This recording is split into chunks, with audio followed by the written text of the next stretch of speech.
Hi, welcome to the Investopoly podcast. My goal is to give you simple, easy to understand strategies, insights and tips to help you master the game of building wealth. And in this episode, I'd like to talk about doing nothing. Warren Buffett's long-term business partner, Charlie Munger, who incidentally will turn 100 in January next year, has famously said the big money is not in the buying and selling, but the waiting. And really, the more the experience that I've accumulated with investing, the more I appreciate how true this statement is. And it's interesting that, a lot of Australians fall into two camps.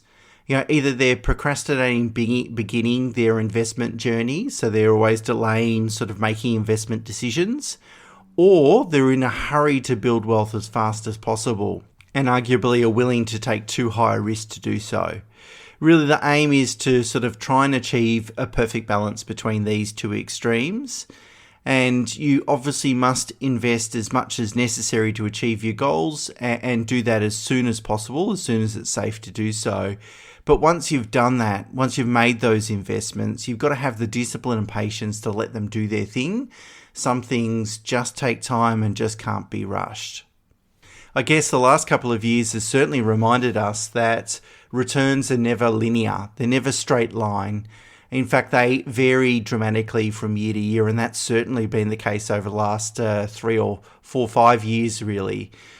In the short run, investment returns are really unpredictable, but over longer periods of time, such as decade or multi-decade periods, investment returns can become a lot more predictable because really the volatility evaporates over that period of time and cycles sort of even out. For example, the property market moves in two distinct cycles, as I've shown a chart previously, and of course the link is on the blog on the website. And those cycles are either a flat cycle or a growth cycle. They're the two sort of distinct cycles that a property market moves in. And for you to enjoy average returns, so your expected returns really, you must hold a property long enough so that you experience the same number of growth cycles as flat cycles. So if all you've experienced is a flat cycle, of course, your returns are going to be below average. And when we look at how returns even out over time, we can only turn to the property market for a perfect example of this. And when you look at the average median house price between Melbourne and Sydney and look at over a few periods of time, over the last year it's down 11%, over 3 years it's positive 5.4%, over 5 years it's positive 3.8%, which is barely inflation, and over 7 years it's 5%. So really over the last 1 to 7 year period, it ranges from a negative 11% to a positive 5.4%. Very volatile. It shows it's very volatile over relatively short periods of time. Well, when you look over decade periods, over 10 years it's 7.1, over 30 years it's 7.1, over 40 years it's 7.5. So when you look at those longer periods of time, you can see that returns are actually very consistent and don't vary that much.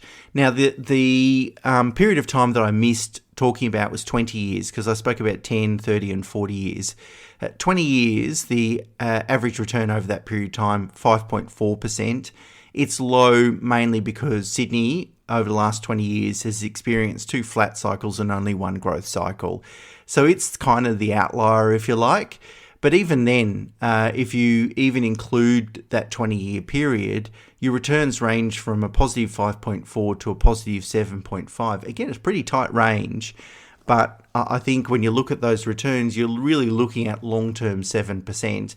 And if you've held a property for 10, 30, 40 years, you should expect to have enjoyed really good returns.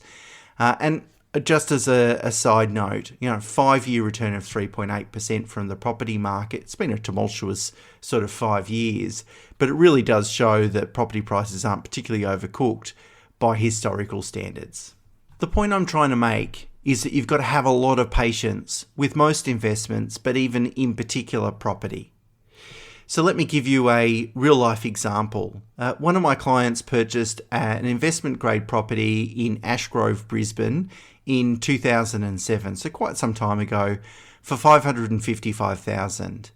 Ashgrove is a great suburb and it is a really good property. The problem was that the Brisbane market didn't really grow much between 2011, only a few years after he purchased it, and 2018. So there wasn't a lot of growth in that market.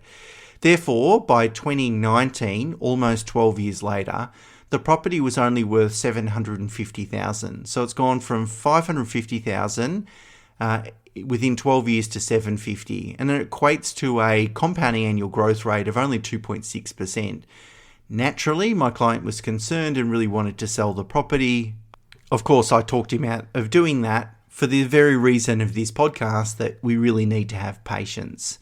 Today, his property be worth about $1.15, maybe $1.2 million. Probably, actually, in a decent market, $1.2.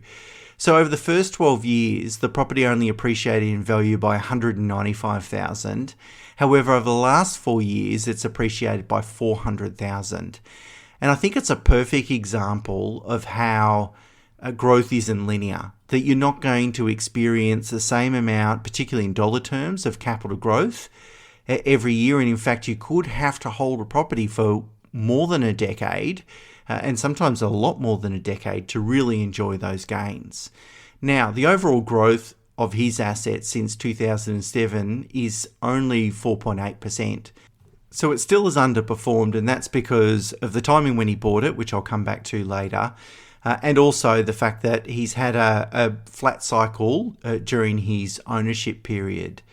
Now, I have a high level of confidence that if my client retains this property for another 10 years, which I'll definitely advise him to do, that the average growth rate since 2007, so since he purchased it, will eventually revert to the mean of around 7%. So that is, there's more growth to come from this asset, and it's a perfect example of how you must really persevere and hold property assets in particular, for more than 20 years to really enjoy the full gains. So you've really got to know when to hold them and when to fold them, as Kenny Rogers would say in his famous song. For those that are old enough to really remember that song, I should probably point out. When it comes to successful investing, 9 times out of 10, or maybe even 9.9 times out of 10, the best thing is to do nothing. Just wait, and once you've done that, wait even longer. However, sometimes investors push back on this fact. They're unhappy to do nothing. They feel like it's not being proactive. But this is really untrue. Exercising patience is something, and it's a very important action that successful investors must take. Now, I understand that doing nothing can be really challenging. It's not always easy. It feels like you're accepting of substandard returns. So, for example, after 12 years of owning a property, why should my client hang on to this? It hasn't delivered the returns that he expected.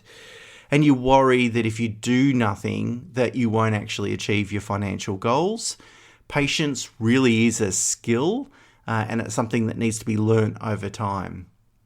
But really, successful investing in any asset class, but in particular property, is really summarised by 2 simple but not easy steps. The first step is make sure your investment is fundamentally sound. So, evidence-based, low costs, high quality asset, etc. All the sort of stuff that I bang on about in this podcast. The second step is to hold that investment for many decades and do absolutely nothing. Again, very simple, not always easy to do, but if it was easy to do, everyone would be doing it, of course, and building wealth would be really simple and very common. Okay, so what can you do if you don't want to have to wait for investment returns? Well, in short, buy into markets that are intrinsically undervalued. So therefore, you really need to consider past returns, most recent returns. If you're investing in a market that has recently experienced above average returns, then there's a risk that you're buying at the peak of the market and a flat cycle, or even worse, a correction, is just around the corner. So if I go back to my example property that my client purchased in 2007, he purchased the right asset. It's a good asset in a good location.